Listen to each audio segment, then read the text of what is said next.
Welcome to Psyche Magic, a podcast about waking up to the subconscious via our nocturnal dreams. I'm your host, Jordan Hale. I'm a psychotherapist based in Nashville, Tennessee. Together, we'll learn to befriend the unknown and her deep well of wisdom. While aspects of this podcast may feel therapeutic, it is never meant to take the place of therapy. Turning all the time in my sleep, in this fever dream, sleeping on the side you used to be, in this fever dream. Welcome to Psyche Magic. I thought this episode could be a fun excuse to touch on one of my favorite subjects, which is astrology. My interview with Biz Colletti got me thinking about the way that astrology has become a bigger part of my life in recent years. I was fascinated by the planets. As a kid, I remember doing a science project about life on Mars, and I can remember looking up my middle school boyfriend's sun signs, to see if we were a good match. In more recent years, I've learned that astrology can be a tool for self-discovery. It's a mystery as to how the various systems of astrology were formed, but there is a romantic whimsy that I can't resist in the idea of our ancient human ancestors using the sky as a calendar. The Babylonians had already divided the zodiac into 12 equal signs by 1500 BC, boasting similar constellation names to the ones found today, such as the Great Twins for Gemini, the Lion for Leo, the Scales for Libra. And these were later incorporated into Greek divination practices. Divination, meaning ways of looking at the natural world symbolically and making meaning from that. From the 17th century onward, astrology was no longer viewed as a science, but as a wisdom tradition with remarkable staying power. The ability for humans to find meaning here has persisted and even gained traction in recent years. One of my favorite astrologers, Jessica Lanyadoo, says that astrology merely reflects what is going on in our world. It doesn't make anything happen, but it holds up a mirror. The goal of astrology is that it is a tool to help us feel seen. So thinking about this, instead of trying to bend astrology to our will, which is true of any divination practice. You'll hear Biz talk a lot about a quarter-life crisis in our interview, a concept I know will be familiar to so many of us. This got me thinking a lot about an aspect of astrology that fascinates me, the Saturn Return. Astrologically, Saturn is the planet associated with responsibility, discipline, boundaries, structure, patience, and maturity. This marks a phase of our lives where we are called to assess where we are and how much of our authenticity is being reflected in the lives we've created thus far. It takes Saturn 29.5 years to complete its full orbit around the sun.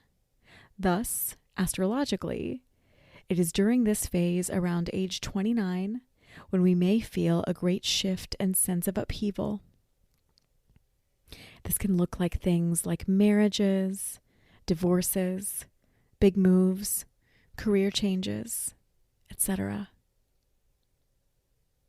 For me, it was going back to school. I was working in the entertainment industry at the time, and I was unfulfilled. I realized I was following someone else's path or idea of success. And when I reassessed, I noticed that I still had a lot to learn about who I was and what I wanted. I went back to graduate school, went to therapy for the first time, and started studying psychology and learning more about the person that I really wanted to be and the person I really had always been. During the Saturn return, our dreams will often be reflective of this process.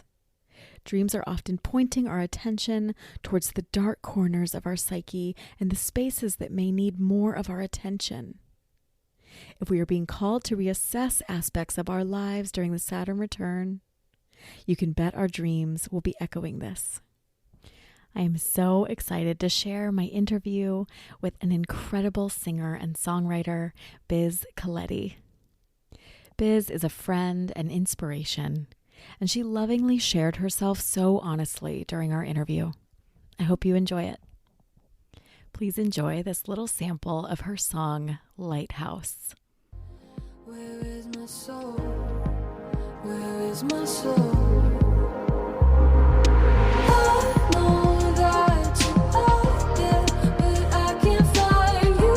So tired of running in and out of time. I thought that I lost you 1,000 times, just like empty ships passing through the night. Looking for my lighthouse. Help me find a way out. Looking for my lighthouse. So here we are. We are conducting an interview today on Psyche Magic with the fabulous Biz Colletti, one of my all-time faves. Fabulous musician, fabulous artist, fabulous human. So welcome, Biz. Thank you. Thank you for having me. I'm so excited. Are you about to read my tarot cards? Okay. So for the audience, I literally just like started very casually unpacking tarot cards as I was introducing Biz. And she's now asking Just me about them. casually? So casual. So Biz, if it's cool with you, Yes, please. I have been experimenting with just pulling a card just to kind of get our conversation started, just having a little jumping off point, and it can be really Sold. fun. Is that cool? Absolutely. So this is just going to be like a little bit of guidance for our conversation, maybe a message that would be helpful to us as we delve in to Biz Colletti's dream life. So here we go. Is this the one? I gotta kind of feel it out. Yeah, okay. Oh. Ooh. Okay, so the card that came up is the Hanged Man. So on this card, there is a picture of a pretty dapper little fellow wearing some lovely red tights and a blue tunic. I'm trying to buy this tunic. You got it. It's honestly kind of a vibe. And he's hanging upside down by his feet on a wooden post, and he's got his arms kind of bound behind his back. He's got a yellow kind of golden aura around his head, which looks to be kind of like one of those old symbols of enlightenment that you would see in like early religious paintings. So the Hanged Man. Do you have any like associations with this card? Is it like familiar to you at all? Like what comes up like when you see the Hanged Man? What happens? To me, it's that everything's kind of upside down, but it's in a good way. I like this. Say more about this. So at least what it looks like he's happy to be this way. Yes. He's happy. He feels really good about it. This doesn't look painful. No, it this doesn't looks look painful. purposeful. He honestly looks really peaceful. Mm-hmm. So I think, at least for me right now, it looks like everything's kind of upside down, but it's a good change. It's a needed change, and I'm cool with it. Mm-hmm. I'm cool with the Hanged Man. Yeah. It sounds like it's scary, but it's not. Exactly. That's what this card always does for me, is it takes this idea and image that can feel kind of scary on the surface, but then it presents it in this really kind of open, like loving, alternative perspective kind of way. And that's how I tend to read the Hangman in tarot readings, is like, what am I viewing from a different angle? What am I viewing from a different point of view? And how is that helpful to me? So we'll see how that kind of ties in with our conversation. Yeah. Hangman. Okay. So Biz, where I usually like to start in these interviews is kind of just picking out a dream or a dream theme and starting with just unpacking some of the details of what comes up, what happens. So doing a little bit of description, and then we'll delve into like some of the symbols and see what we can come up with in terms of like meaning and interpretation. Yeah. Yeah. Yeah. What you got? So at least this week I've been having very, very, very vivid dreams every single night, which hasn't been typical of me in my late 20s. Okay. Growing up, like probably from 10 until 18, I had extremely dark and extremely vivid dreams all the time. Okay. And they would be about people that I would have like daily interactions with. And there was a couple times I couldn't talk to my dad for 2 weeks. My mom literally had to tell my dad, like, hey, she had a really weird dream. She's just got to, like, feel it out. Yeah. And then like she needs a little bit of space around whatever is coming up. Yeah. Like, yeah. Personally, subconsciously, yeah. She knows, and my mom used to tell my dad, like, she knows that it's not real and that didn't actually happen, but in her dream it did. But it felt real. Yeah, when you wake up in that panic of wherever you just were and it feels like a reality, but you know it's not. It's a weird spot to be in. Yeah, it's visceral. And it changes, at least it used to. It doesn't so much anymore, but it used to change my whole day and affect my whole day. Now it doesn't so much. I also realized that when I wake up, if I like snooze my alarm and go back to sleep, I will always have a vivid dream. Always. Yes.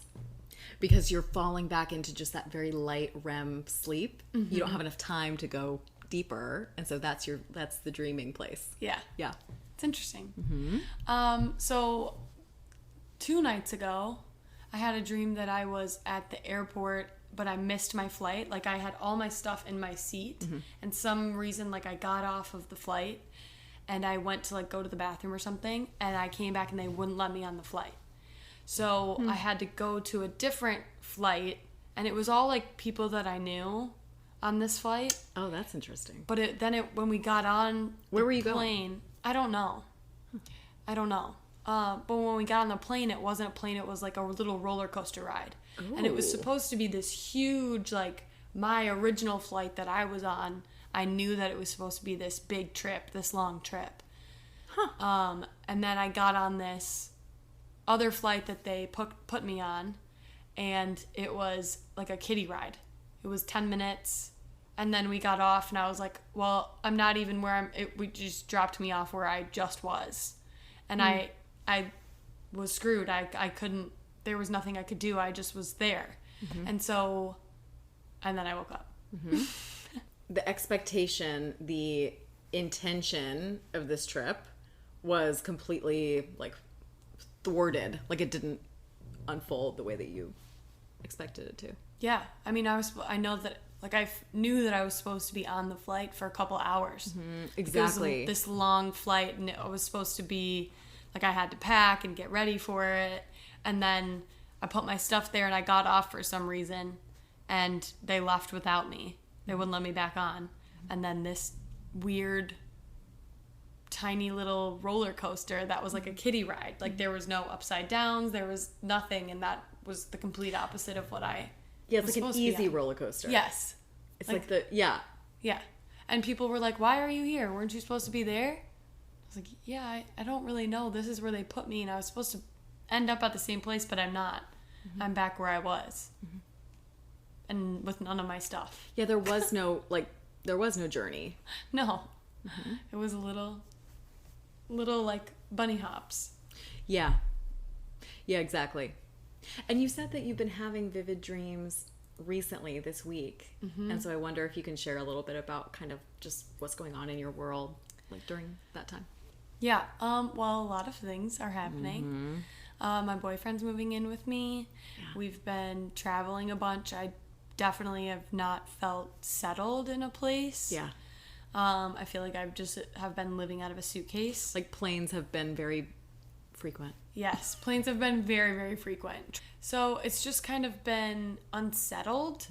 There's a lot of turmoil within my family and in their relationships with their significant others. And so it's been a weird spot for me to be in because I'm such an empath that I'm trying not to feel everything that they feel and be completely involved because it doesn't involve me and I can't fix everything. Yeah. But at the same time, I'm it's just all this back and forth of, okay, well, now what's going on and how are you doing and are you okay and how can I help? On top of that, my world has totally changed. My career is good, but I just feel like I'm in a rut and that I'm just kind of stuck there. Like I'm a songwriter, and so I keep feeling like I'm writing the exact same song with different people. Okay. Like the exact same lyrics, the exact same melody, and I don't necessarily feel like it's like I have the capacity to do it right now. Okay. So I feel like I'm just in this Ferris wheel. Kitty ride. Yeah, kiddie ride. Yeah. So that's my life and saying, my dream. But you're saying something really interesting because there's two parts of this. So one is that I'm in this phase where there's so much going on in terms of my relationships, in terms of what is needed from me and being asked of me at any and all times, that I'm kind of choosing between being so many things to so many different people versus, okay, what is my journey that I'm on? Like how am I feeding myself, my career, what I need? And on that note, we are going to take a quick break and we'll be right back.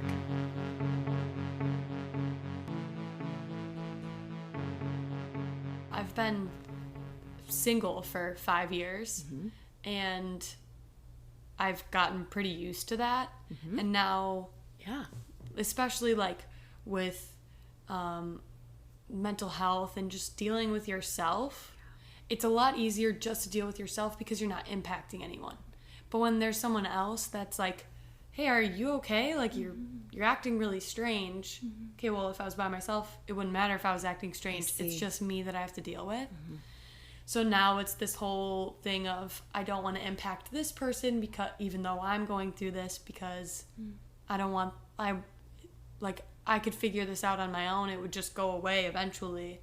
But now there's someone else that's there that's not necessarily monitoring it, but it just makes you more aware of what's actually happening.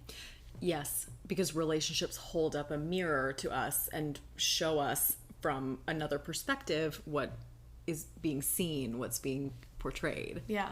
So it's been interesting. There's been a lot of changes.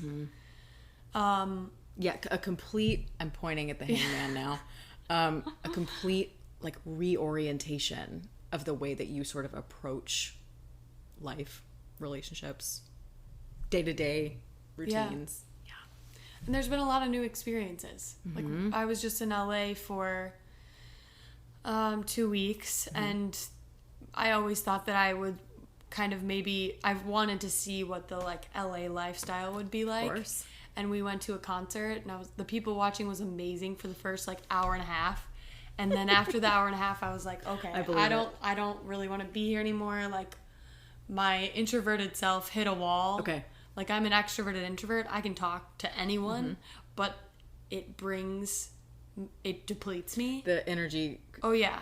reduces each interaction. Yeah. Yeah. And I was there and I was like, okay, I'm ready to go. But then you have someone, normally I could just leave and not impact anyone else. But now I have someone else that's a partner and he is absolutely wonderful and he would leave any situation to make me comfortable. But I don't want him to have to do that. So I'm pushing myself and doing things that I definitely would not do on my own. So it's an interesting spot in my life that I'm in. Yeah. Yeah.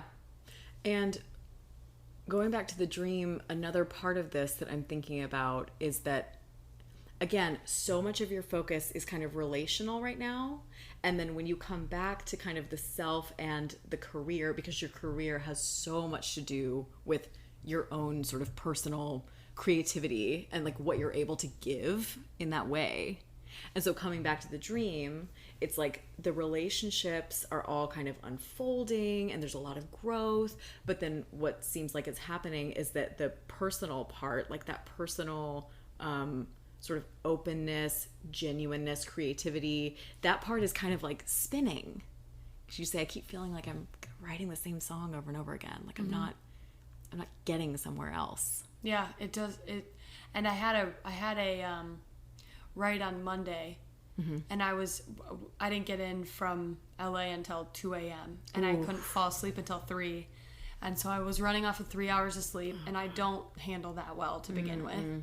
And it was a write that I've written with this person before, but never in person. So it's always a little more nerve-wracking because Zoom writes, it's very transactional almost. It's not it is a creative process, but it's not as creative. You don't just vibe and kind of feel where it's going. It's kind of like, okay, you have this, all right, let's do that and be done with it. I can imagine that in terms of your kind of introversion, that energetically that would be a little bit easier. Like I've got a little more space, I've got more separation. Yeah. I'm not in the room with you like picking up all of each other's stuff. Yeah. Well, and through the pandemic, I've gotten so used to that, that now being in the room with someone, there's a lot more pressure, there's a lot more anxiety, there's a lot more pressure to perform and to be creative and in a very quick manner now, because everyone's gotten so used to Zoom writes that it's like, okay, let's do this really quickly. But if there's been a lot of times where I'm working with someone and they're just working on the track and I'm just working on the melody and the lyrics, and that's a lot of pressure, especially because the expectation, at least that I put on myself, is you better write a song today in probably 2 hours because this person has to leave. So I do feel like I'm kind of doing the same thing. But on Monday I wrote with a fantastic producer and writer. And I was so nervous and so exhausted, and I felt like I was completely underwater and I could not come up with anything. And he finally was like, "Are you okay?" I was like, I feel underwater right now, like, and I can't give you anything. And he was trying to do this, I don't know any theory, everything is based off of feeling. And you're talking about musically, you don't have any sort of classical training. I don't have any training. And he was using all these terms and like, okay, we're gonna do a major chromatic scale with a minor something, and I was like, I don't know what you're saying when I'm awake, let alone when I'm half underwater. So it's just, and then I had a very vivid dream that night. It's been all week. Really? Oh, it's been all week. It's been wild. Do you remember your dream that night? No, they've all been pretty similar. What was the vibe? It's definitely, most of them have been missing things. Yeah. But none of them have really stuck with me throughout the day, which is good because typically when they do that, they're really dark, like someone has died or like when people talk about dreams, when they talk about like, oh, I had a dream that I was doing this and I was flying and it was so great. I don't think I've ever had like a positive dream. They've all been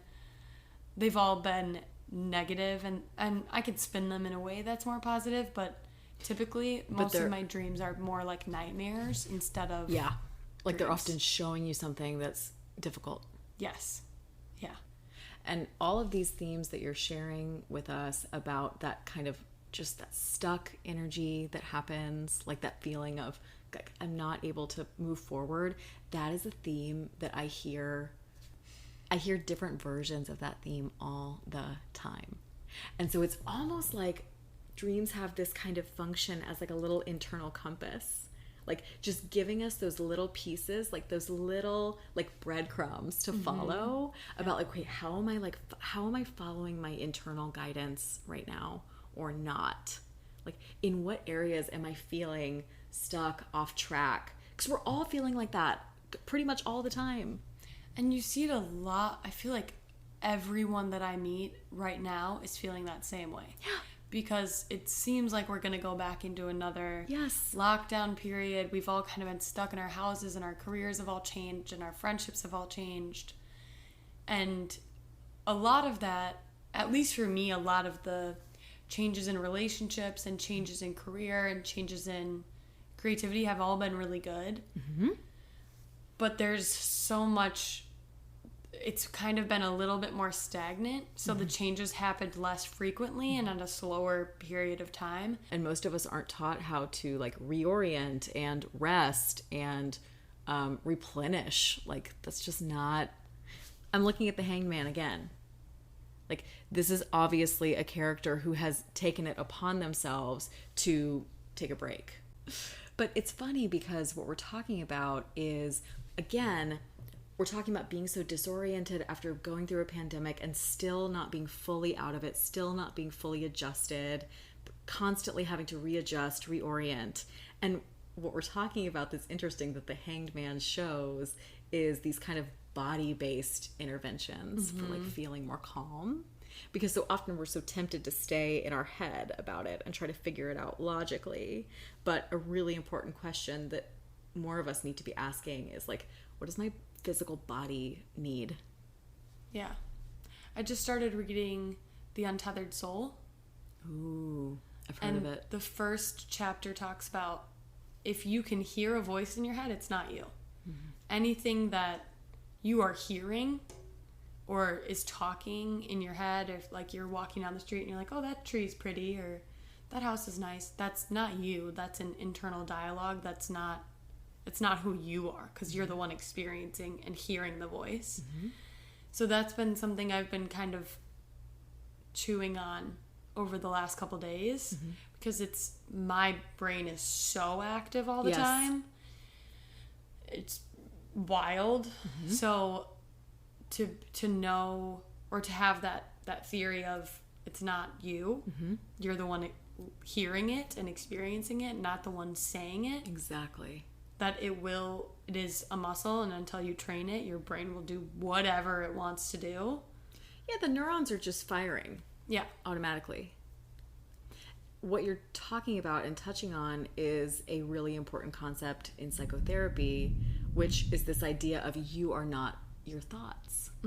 Like if I say Mary had a little, what does your brain do? Lamb. It goes, lamb, automatically. I didn't sit there and go, I am going to say lamb now, right? Like this is unconscious, it's automatic. My brain just spits something out. Well, and that helped me a lot when I was a kid and having really, really violent and aggressive dreams. Where I had to be like, okay, this isn't real. I didn't, because a lot of times I would have dreams of like my whole family dying and I'd be the last one standing. And as a 12-year-old, as a child, it's very scary, because you're like, well, how did that I'm not that person. How did my mind make that? Exactly. So I think a lot of it, like you have to change the narrative on it. Yes. First of all, which took me a long time, because they would happen a lot. And them saying, when I would wake up and I would be so distraught about them, you care about the people in your life this much, you would never do something like that. Like your brain is trying to make sense of all of that love and where it comes from and what would happen if it wasn't there. Yes. So because that is the way that a child's brain works, is that we have to think about like, okay, but what if this all goes away? Because we're wired to survive. It doesn't mean that we have to like judge ourselves and feel attached to what's coming up, if we can instead just kind of regard it with some curiosity and ask like, okay, like what is this dream trying to kind of illuminate for me? Like what are the aspects of things that I typically kind of push out of my consciousness that my brain wants to kind of fill in for me? Well, in the airplane dream, I got off of the plane for some reason. Like I realized that in my life, that's me being scared of what that trip could potentially be and what these changes in my life could potentially bring. Like that, the thought of change and something new. And I mean, I think a lot of women especially have been in this situation of, I've only been in toxic relationships and now I'm in a very healthy relationship and it's strange. I'm like, what do you mean you're just going to support me? That's weird. Yes. Like what, no, there should be some conditions on your love, and there's not. Again, it's like a complete reorientation. Mm-hmm. I'm doing the hangman symbol of like flipping upside down. Yep. Well, and to have it happen so quickly, Mm-hmm. and in my mind I was like, well, this isn't normal. Like, this is not my past experience, and I'm fighting it really hard. Same thing with my career. Makes sense. I mean, things have been going really well, and I've been very fortunate to have people who really believe in me, and that is foreign in itself. So the fact that in my dream I got off of the plane, that I was ready, all my stuff, like, I can see it, all my stuff was ready. I had my AirPods, and I had my book, and I had like everything ready to go, and some reason I got off the plane, and I don't really remember like a thought of getting off the plane or a reason. I just, all of a sudden in my dream, I was off. Yeah. And then I couldn't get back on, and then I had to go to another plane, or this weird roller coaster that was a ride that I'd been on 1,000 times with people that I knew, and I was dissatisfied with it. So, And that in and of itself is information for you. Because if I am doing this ride that I've done over and over and over again, and if it is suddenly no longer feeling satisfying, then that tells me something important about kind of what's going on for me and where I'm headed. yeah. I may not have been ready to get on the plane yet, but I might be getting ready. Well, I think it's more, the unknown doesn't have to be scary. Like, you can change that scared to excitement. They feel exactly the same. So nerves and anxiety and all of that stuff feels exactly the same as excitement, and like the new parts of your life and a new chapter. Yes. It should be like, change the narrative and be excited about it. So I mean, that dream in particular, it's why that's the one that I brought up, is it's very important to where I am in my life right now, of just sit down, buckle up, it's gonna be okay. Yeah. Like, it's exciting. It's something that I haven't done before. You don't have to stay in the shallow end of the pool. You don't have to stay in what you know. Well, it's growth. And on that note, we are going to take a quick break, and we'll be right back. What's strange is I stopped myself from like pressing the snooze button because I would have such vivid dreams, and I didn't like having vivid dreams. So I would stop myself from going back to sleep. Like, the second my alarm goes off, I will lay there but not go back to sleep, because I will always have a dream. And it's always strange and makes me feel weird. But the last probably 6 months, I've had a lot more vivid dreams, and there's been a lot more happening, a lot of changes. So it makes sense that you sometimes don't want to face that mirror that dreams can be. Absolutely. That is something that like when you said that, I was like, oof, that hits home for me. You're like, I'm gonna avoid that. I'm like, you know what? I don't think I'm ready to look at that right now. Yeah.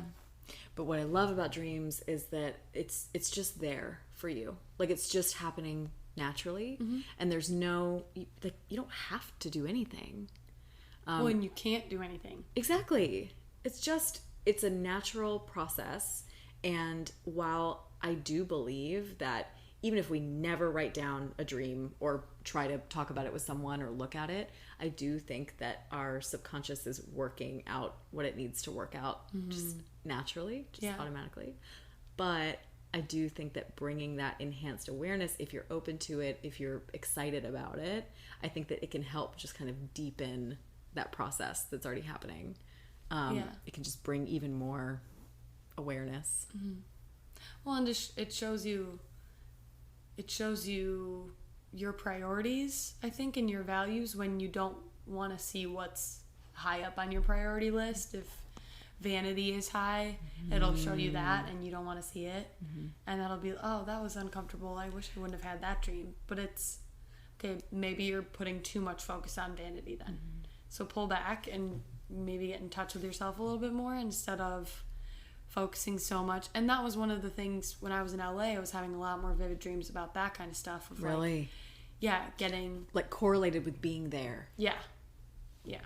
Of just feeling that pressure. There's so many people there. I know. And there's so much energy. And LA is a very like externally focused, like superficial place. It can be. Yeah. And I mean, my boyfriend has great solid friends there, and I'm just so aware of everyone all the time that when I'm in Nashville, I have a house, like I have space, so it doesn't feel like everyone's like right there all the Looking time at and me. watching me. But in LA, there's obviously a lot more people. I don't have that space. I feel everyone's energy, and it's kind of like keeping up with the Joneses of, oh, dang, I really need to work out more. Like, wow, all of these girls, like everyone here is like this. And then you kind of have to check yourself of, well, is that important to me? Yes. Is that fulfilling me? Yes. Whose priorities are these? Yeah. So it was, I mean, I was having a lot more dreams. The last like 2 or 3 weeks, I've had a lot of dreams. Like offering up that kind of mirror Yeah. for you, Yeah. that question. Yeah. Where I had a dream, I came out in like a crazy ball gown. Like this like really scandalous ball gown. I love when dreams have these like over the top image. Yeah. Like they're trying to make it really obvious for you. Yeah, Like, they're like, look. oh, okay, can you understand this now? It's Or hilarious. do I need They'll to do step something it else? up. Yeah. But I mean, that's just not. For me at least is not that important. I mean, there's a bit of it that's important, obviously, because I'm an artist, and you have to. Yes. I can't just like walk around with wet hair as I currently have, which you can't see. We love the wet hair. Yeah, it's so fresh, so clean. Yes. Yeah, Yeah, of course, and especially as a woman, there's always going to be more pressure, more focus. Yeah. And even just like getting ready. I was like, God, I have nothing. And then I come back here and I'm like, it doesn't really matter. Like, I don't really care. Your ball gown dream, do you remember what happened? I just remember it being like really over the top and me feeling really uncomfortable. Like not, and being in this room and it still not being enough. Like everyone else was even like more beautiful and more put together and more all of these things. And I was doing my best, but it wasn't to their level. And I think like that's always been one of my concerns of moving to LA. Like I've always wanted to try it, but at the same time I was like, I don't know if I'll be able to handle that pressure. Because I am such a people pleaser that I would absolutely be like, all right, gotta do a full makeover, like get some lip filler maybe. So tempting. Yeah. Well, it's just right there. So what's interesting about that is that it was, first of all, it was this kind of very over the top presentation of trying to be enough, but then also simultaneously being like really uncomfortable in that, like being like, this is not me at all. Like I don't feel good like this. yeah, I don't feel beautiful like this. Yes, like not only is it not enough, quote unquote, but it also is not enough for me. Yeah. Like I don't like it. Yeah. Well, it's not my authentic self. Exactly. Yeah. Yeah. Well, and even in the back to the plane dream, like even the little baby roller coaster, I was like, okay, I'm bored. I'm Been not there, done that. satisfied with this anymore. Like it served its purpose for me at some point in time, but now it's not. And when I got off, I was like, okay. And then I remember after like the baby roller coaster, they were like, okay, like you just jump back in, and it was like handing out like swag. I was handing out things to people and chatting with them, and they were like, oh, just jump back in. And I was like, oh, really? Do I have to jump back into that? Not again. Yeah. I'm like, I'm still not even supposed to be landed yet. I'm still supposed to be on this flight and landing at like across the country or across the world. Who knows where I was actually going, but Somewhere far away. Yeah. It was a long journey. I remember getting off and it was like 10 minutes. I was like, well, this isn't right. Wait, you were supposed to get me to the same spot. And I'm not. I talk to so many people of all ages, by the way. Like, I talk to young people about this too. I'm talking like middle schoolers, high schoolers. But that daily kind of grind feeling of just like wake up, get ready for work, go to work, come home, maybe wind down for a couple of hours, maybe do some more work until I go to bed so I can get up, so I can work. So like that, you know, I'm viewing that process now almost like a kiddie, like Ferris wheel that is so easy to just get stuck on. Yeah. Just perpetually. Well, it's hard to get it's off. always right there for you, like Yeah. beckoning you back. Well, you have to get off at the right time. On a Ferris wheel, you can't just get off whenever you want. Exactly. It's dangerous. You have these check-in points, these, you know, quarter life, midlife crises, shall we call them, in which you can get back on or not. When we can have conversations like this, and you're an artist, so you're used to bearing your soul, so that you can come up with something that will resonate and that will help heal other people. There's nothing more healing than music. I agree. That's why I do what I do. Yes, it's soul healing. That's why during my quarter life crisis, when I got to that point where I was like, everything just feels so shallow. And I don't want to feel that way. I personally feel that we should all be able to sit down and have conversations like this. Me too. And even go as deep as you are comfortable going, and then maybe push a little further, because it breeds connection. And you can't get anywhere without vulnerability.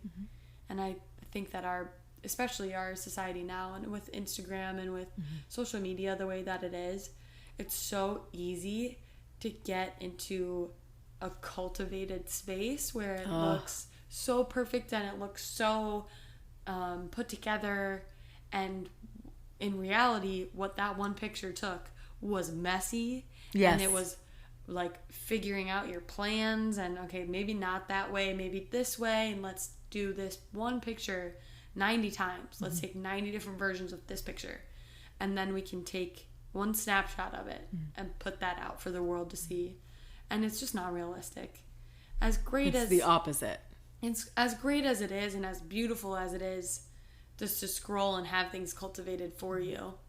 It's not realistic. All of that stuff takes work, and it takes time, and people are really, I mean, you see a lot of people who are like, I'm going to take a break. Yeah. Because it's draining, because it's not real and it's not authentic, and people aren't sitting there telling you about their messy, weird plane dream that they had.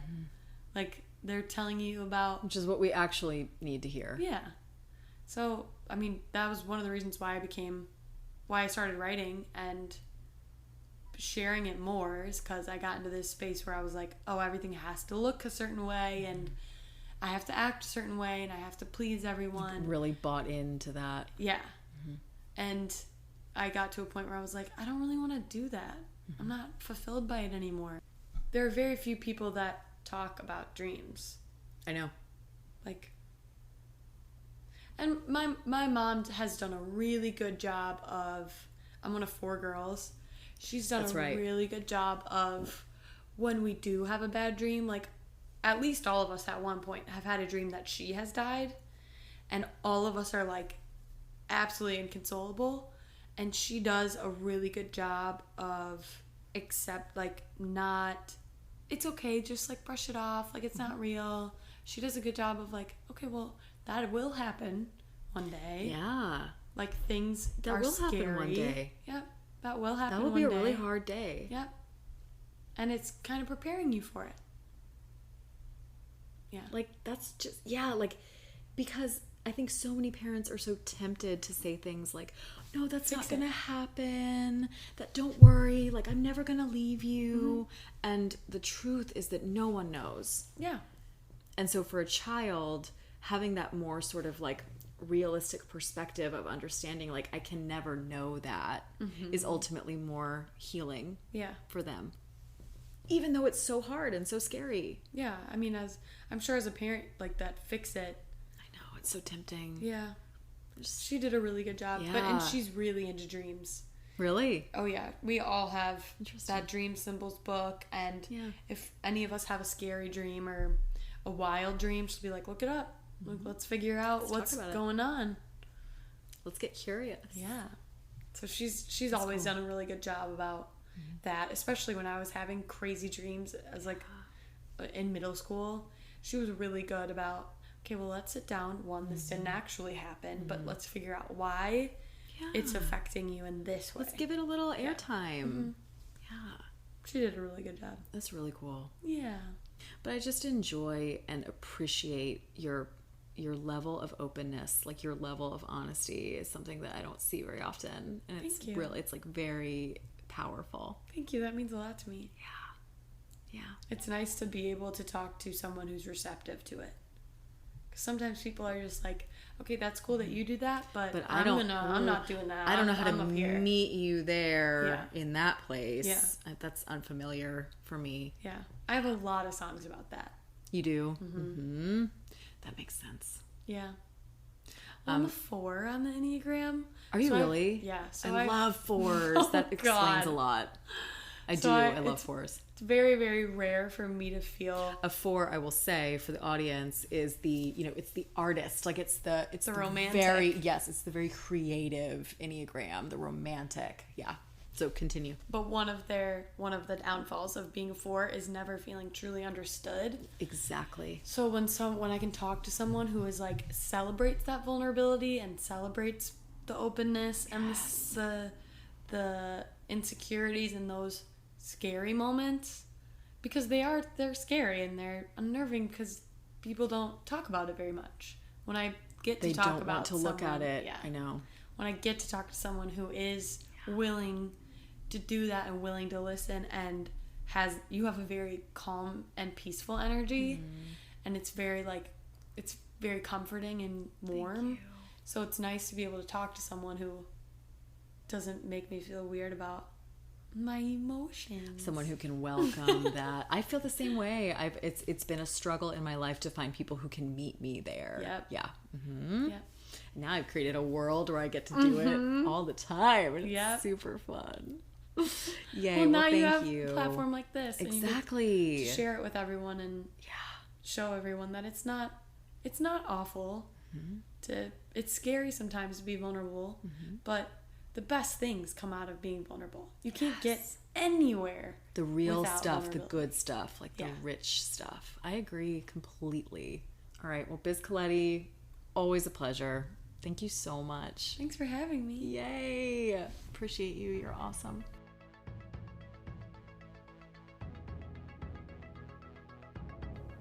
That's a wrap for this episode. Thank you again to my guest, Biz Colletti. Your vulnerability is a master class for us all. Do you have questions or a dream you want to share? Please drop me an email at psychemagicpodcast@gmail.com. That's psychemagic with a C @gmail.com. Or you can leave me a voicemail via the link in show notes. I'd love to hear from you. You can also follow us on Instagram at psyche_magic. Psyche Magic was produced, recorded, and edited by me, Jordan Hale. Our theme music is by Young Summer. Artwork is by Annika Murphy. Special thanks go to Daniel Higby and Michael McMillan. You can check out information about this and other episodes on our website, www.psychemagicpodcast.com. Psyche Magic is available via Anchor across all podcasting platforms. If you enjoyed the show, please consider subscribing, and feel free to leave us a review if you're so inclined. Thank you so much for listening. I'll leave you with a question. If you must sleep through a third of your life, are you willing to sleep through your dreams too? Get your dream journals out, y'all. Until next time.